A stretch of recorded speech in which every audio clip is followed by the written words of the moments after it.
नमस्कार दोस्तों, हमारे YouTube चैनल पर एक बार फिर आपका स्वागत है। आज मैं आपके लिए मध्य प्रदेश शिक्षक वर्ग 2 संबंधी एक और इम्पोर्टेंट वीडियो लेकर आया हूं, जिसमें हम बात करेंगे पार्ट ए में पूछे जाने वाले 30 प्रश्नों के बारे में। ये सभी सब्जेक्ट के लिए अनिवार्य है क्योंकि ये सबके लिए कॉमन है।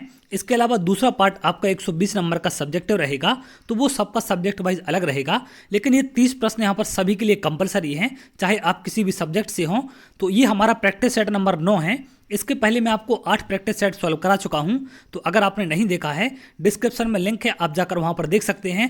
एमपी वर्ग 2 के नाम से प्लेलिस्ट है, तो प्लेलिस्ट में जाकर भी आप उनको देख सकते हैं। और इसी के साथ साथ आपको टेलीग्राम लिंक डिस्क्रिप्शन में मिल जाएगी, तो आप टेलीग्राम ग्रुप को ज्वाइन कर सकते हैं, जिससे वहां पर जो भी इंपॉर्टेंट वीडियो वर्ग 2 के लेकर आएंगे वो सारी चीज़ें आपको वहां पर मिल जाएंगी।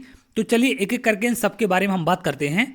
सबसे पहला प्रश्न है, बानर का तद्भव रूप क्या है? तो पहले तो हमें तद्भव का मतलब पता होना चाहिए कि तद्भव क्या होते हैं।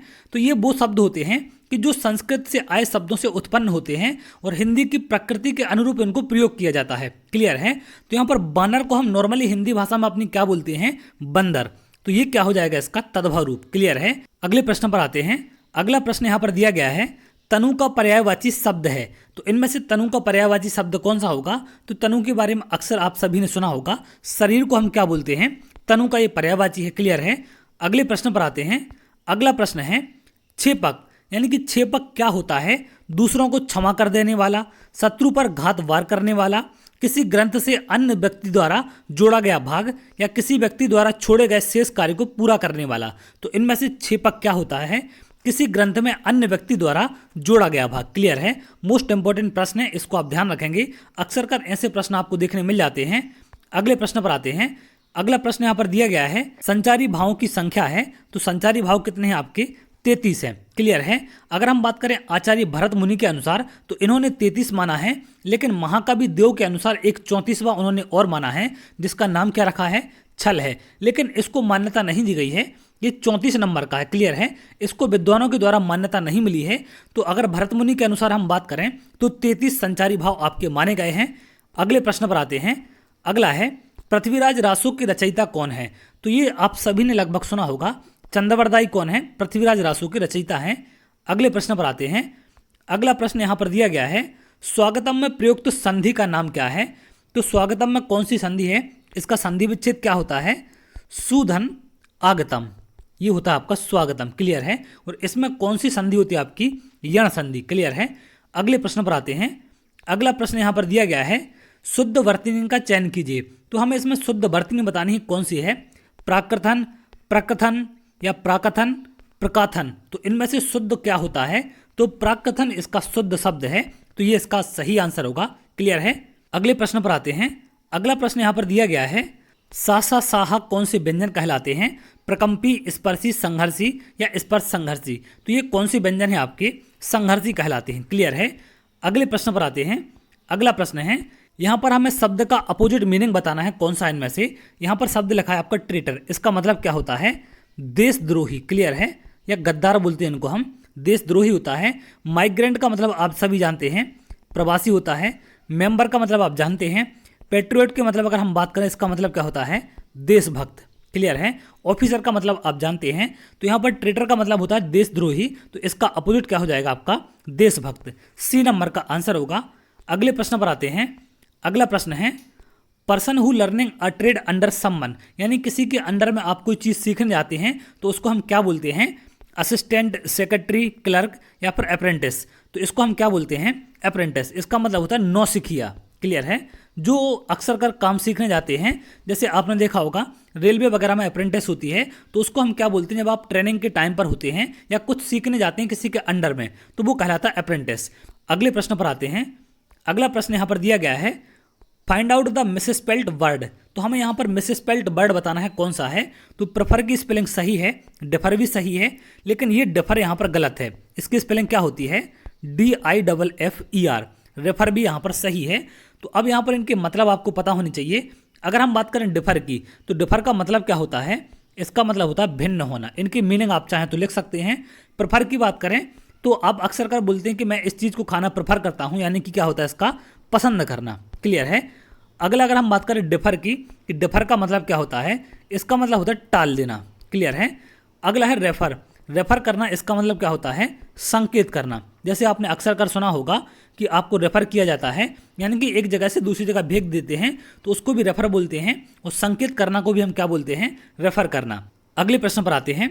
अगला प्रश्न यहाँ पर दिया गया है, इडियम फ्रेजेस हमें बताना है। एट लूज एंड्स इसका मतलब होता है कि आपकी लास्ट टाइम पर ऐसी कंडीशन आ जाती है कि आप उसके बाद कुछ ना तो सोच पाते हैं ना आप कुछ कर पाते हैं, तो उसको हम बोलते हैं एट लूज एंड। यानी कि लास्ट में आप ऐसे घिर जाते हैं कि उसके बाद आपको आपकी समस्या का हल नहीं दिखता। तो यहाँ पर इनमें से कौन सा होगा, tied to loose ends of a throats, keep option open, in an uncertain situation, repay debts. तो इसका आंसर क्या होगा, in an uncertain situation. Clear है, यानी कि एक ऐसी कंडीशन जिसका आपको ना तो अंदाजा था, जो अचानक से आपकी कंडीशन आ जाती है, उसको हम क्या बोलते हैं, in an uncertain situation at loose ends. अगले प्रश्न पर आते हैं। अगला प्रश्न है, it is desirable to take blank in any business. तो हर बिजनेस में आपको क्या करना पड़ता है, एडवाइस, रिस्क लेना पड़ता है, या फिर लोन, या फिर रिकोर्स। तो हर बिजनेस में आप देखते हैं आपको क्या करना पड़ता है, रिस्क लेना पड़ता है। क्लियर है, रिकोर्स का मतलब आपको वहां पर पता होना चाहिए। रिकोर्स का मतलब क्या होता है, कठिन समय में किसी का सहारा बनना या सहारा देना। क्लियर है, कठिन समय में अगर हम कोई सहायता की वस्तु देते हैं तो उसको बोला जाता है रिकोर्स, हेल्प करना किसी का। क्लियर है, अगले प्रश्न पर आते हैं। अगला प्रश्न है, ताजमहल के अंदर के बगीचे को खालिस्तान के रूप में जाना जाता है, मुगल गार्डन, ताज बगीचा, महल बगीचा, ताजमहल गार्डन। तो इसको हम क्या बोलते हैं, मुगल गार्डन के नाम से जाना जाता है। मोस्ट इंपॉर्टेंट प्रश्न है आपका। ताजमहल के बारे में कुछ और बातें आप ध्यान रखेंगे। पहले तो ये कितनी जगह में बना है, ये है आपका 42 एकड़ जगह में। क्लियर है, कब बनाया गया था ये, 1631 में। किसके द्वारा, शाहजहां के द्वारा। तो इनका नाम भी आप ध्यान रखेंगे। 1631 में इसका बनना स्टार्ट हो गया था। कुछ चीज़ें और आपसे यहाँ पर पूछी जाती हैं कि इसके आर्किटेक्ट कौन थे। तो आर्किटेक्ट का नाम भी आप यहाँ पर याद रखेंगे, कौन थे, उस्ताद अहमद लाहौरी। क्लियर है, उस्ताद अहमद लाहौरी। इनको आप चाहें तो याद लिख सकते हैं, उस्ताद अहमद लाहौरी इसके आर्किटेक्ट थे। कभी कभी क्वेश्चन ऐसा बन जाता है कि ये ताजमहल है किस नदी के किनारे है, या इसके किनारे से कौन सी नदी बहती है। तो कौन सी नदी के किनारे है ये, यमुना नदी के। क्लियर है, अगला प्रश्न यहाँ पर यह बन जाता है कि ताजमहल को यूनेस्को में किस सन में शामिल किया गया था। तो इसे यूनेस्को में शामिल किया गया था सन 1983 में। क्लियर है, तो इस बात को भी आप ध्यान रखेंगे। तो ये तमाम चीज़ें आपको ताजमहल के बारे में ध्यान रखनी है। आगरा में ताजमहल है आपका, उत्तर प्रदेश में पड़ता है। इन सब के बारे में आप जानते हैं। अगले प्रश्न पर आते हैं। अगला प्रश्न यहाँ पर दिया गया है, पानीपत की पहली लड़ाई वर्ष खालिस्तान में लड़ी गई थी। तो पहली लड़ाई आपकी कब हुई थी, पहली लड़ाई हुई थी आपकी 21 अप्रैल सन 1526 में। क्लियर है, 1526 इसका आंसर होगा। अब यहाँ पर आगे चल के आपसे पूछ सकते हैं कि पहली लड़ाई किसके बीच हुई थी। तो ये लड़ाई हुई थी आपकी बाबर और इब्राहिम लोदी के बीच। क्लियर है, बाबर और इब्राहिम लोदी के बीच। तो इसे भी आप ध्यान रखेंगे।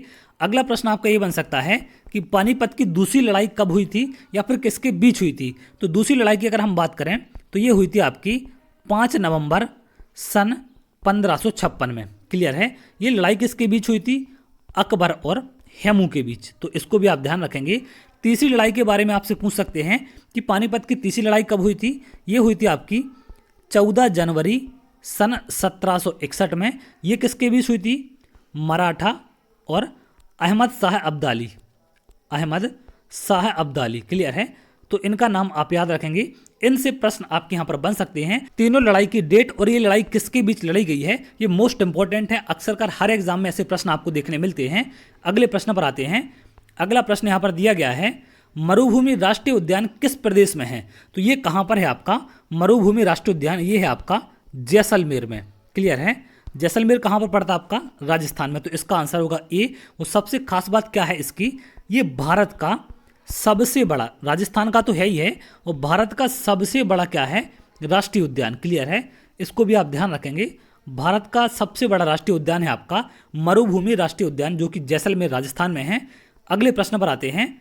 अगला प्रश्न है, यदि दक्षिण पूर्व उत्तर हो जाए, उत्तर पूर्व पश्चिम हो जाए तथा अन्य दिशाएं भी इसी प्रकार बदल दी जाएं तो पश्चिम को हम क्या कहेंगे।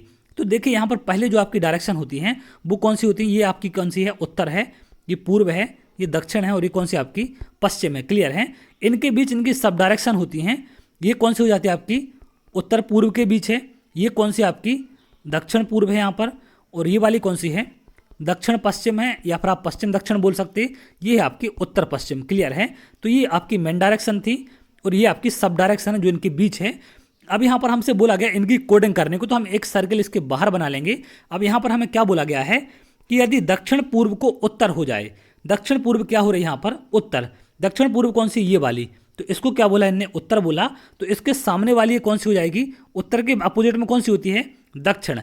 उत्तर पूर्व पश्चिम हो जाए, उत्तर पूर्व को क्या कह दिया इनने, पश्चिम। तो ये सामने वाली क्या हो जाएगी इसके, पूर्व। क्लियर है, क्योंकि पश्चिम के सामने क्या होती है, पूर्व होती है। तो इतना आपको फिगर यहाँ पर क्वेश्चन से बनाना है। अब आगे क्या बोला गया है, पश्चिम क्या हो जाएगा, यानी कि जो पहले पश्चिम था वो अब क्या हो जाएगा। तो बाद में आप देखेंगे तो यहाँ पर पूर्व है, यहाँ पर दक्षिण है, तो ये क्या बन जाएगा आपका दक्षिण पूर्व। क्लियर है। कौन से ऑप्शन में है, सी नंबर का। तो ये इसका आंसर हो जाएगा। इस प्रकार से आप आसानी से इसे सॉल्व कर सकते हैं। पहले आप जो ओरिजिनल डायरेक्शन होती है वो लिख लें, उसके बाद एक बाहर सर्कल बना दें, उसके बाद प्रश्न में किस डायरेक्शन को क्या बोला गया है उसको आप लिखेंगे। जैसे यहाँ पर बोला गया था दक्षिण पूर्व को उत्तर, तो मैंने इसे उत्तर बोला, तो इसके सामने की कौन सी हो जाएगी आपकी दक्षिण। ऐसे यहाँ पर उत्तर पूर्व को पश्चिम कहा है, तो इसके सामने की कौन सी हो जाएगी आपकी पूर्व हो जाएगी। और इनके बीच क्या बन जाती है, जैसे यहाँ पर पूर्व है, यहाँ पर दक्षिण है, तो इनके बीच क्या बन जाएगी आपकी दक्षिण पूर्व। क्लियर है।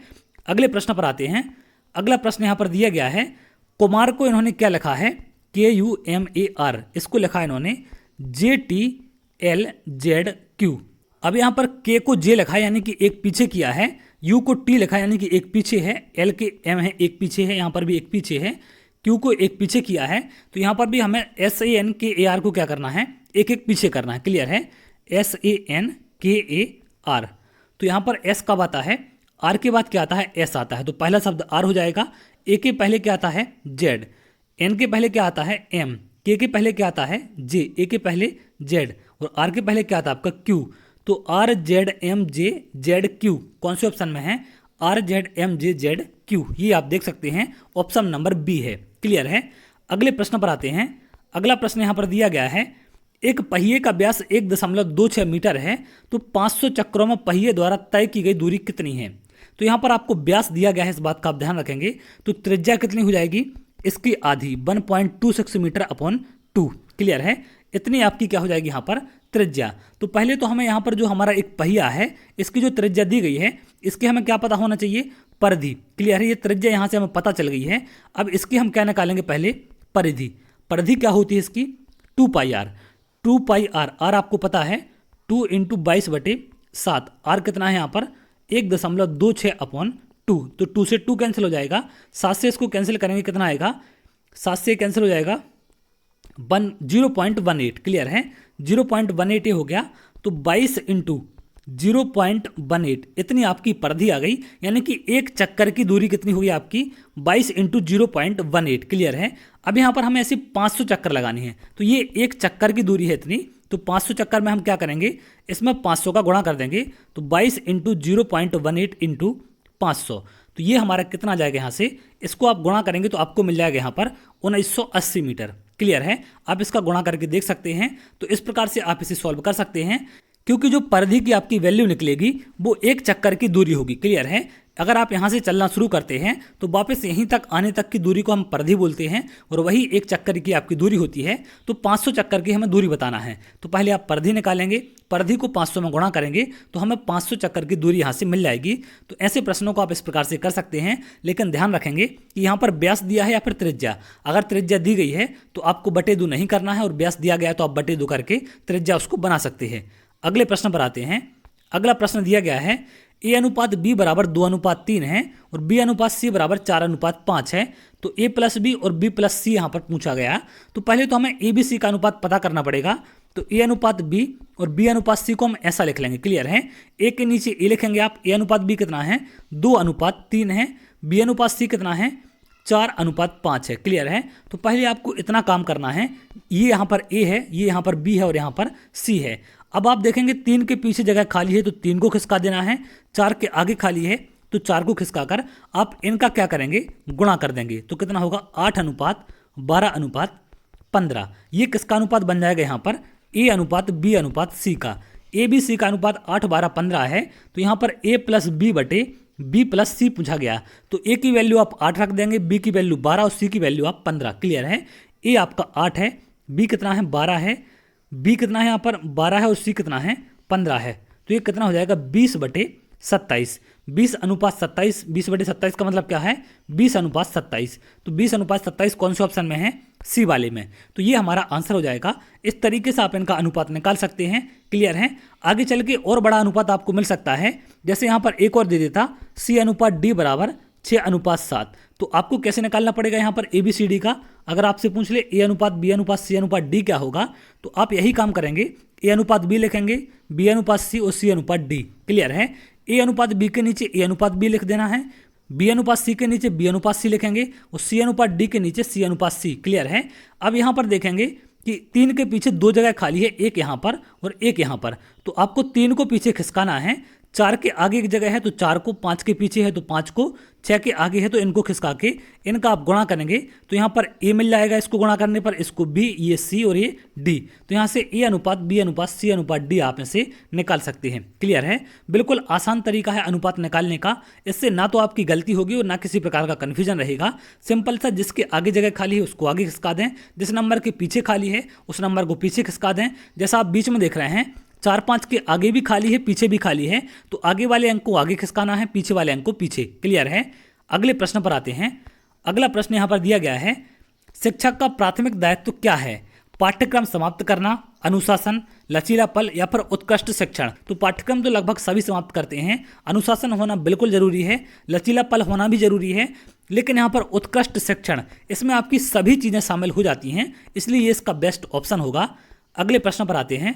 सामूहिक चेतना से अभिप्राय है जनता के समान हितों की चेतना, जो लोग प्रायः सोचते हैं एवं महसूस करते हैं, समाज के प्रति परिणाम की सजगता, सर्वोच्च सत्ता के विषय में प्रकाश डालना। तो इसका आंसर क्या हो जाएगा, समाज के प्रति परिणाम की सजगता क्या होता है आपका, सामूहिक चेतना का अभिप्राय है। क्लियर है।